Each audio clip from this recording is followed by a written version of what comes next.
There was a government plan to reintroduce wolves back to Yellowstone Park. I was hired as the project biologist in Yellowstone, and really that was what changed my life. And then all of a sudden I was in charge of the program. Bringing them back felt like the right thing to do. It's the right thing to restore nature, and it's also the right thing to do because we wiped them out. So there are 3 years of wolf reintroduction, 95, 96, and 97, total 41 wolves. 31 came from Canada, 10 came from Northwest Montana. And as soon as they came, I had no life. It was take care of wolves for 10 weeks in an acre pen. We did what's called a soft release. We let them go March 20th, 1995, and then you had to follow them. I mean, they took off, they're a wild animal. And then the work really began because they're loose and the world was watching and everybody expected them to cause problems. So I was flying almost every day, keeping track of them. There was a buzz about restoring wolves to our first national park. It felt really big, and in a relatively short amount of time, there were enough wolves on the landscape that we didn't even have to consider them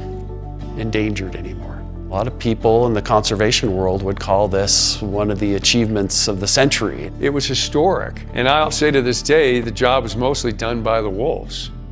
Want to win a once-in-a-lifetime trip to see wolves at Yellowstone National Park? BetterWild was built on one belief, that our dogs are still deeply connected to their wild ancestors. That's why we created a documentary about the wolves of Yellowstone and the connection they still share with our dogs. And now, we're taking it one step further. You could see it for yourself. A 6-day, fully guided wolf expedition in Yellowstone, led by the biologist behind the original wolf reintroduction. Flights, lodging, meals, all included. Every BetterWild purchase gets you entered. Click below now for your chance to be part of something most people will never experience.